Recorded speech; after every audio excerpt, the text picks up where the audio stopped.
இன்னும் சொல்லுகிறேன், 199% இதுவரையில நாம் நம் தந்த வாக்குறுதியை நிறைவேற்றி இருக்கிறோம். 2021 சட்டமன்ற தேர்தலுக்கு திராவிட முன்னேற்ற கழகத்தின் சார்பில் கொடுத்த வாக்குறுதிகள் எவ்வளவு? 505. நல்லா கவனிங்க. கொடுத்த வாக்குறுதிகள் திமுக தேர்தல் அறிக்கையில கொடுத்த வாக்குறுதிகள் 505 வாக்குறுதிகள் கொடுத்திருக்கிறோம். அந்த 505 வாக்குறுதிகள்ல 389 வாக்குறுதிகளை நிறைவேற்றி இருக்கிறோம். இது மிச்சம் இருப்பது எவ்வளவு? 116.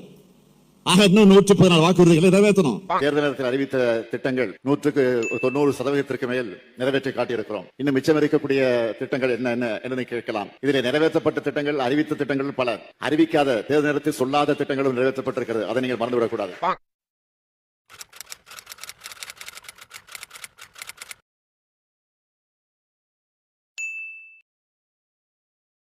2021 கொடுத்த 505 வாக்குறுதிகளை 404 வாக்குறுதிகளை நிறைவேற்றி இருக்கிறோம்.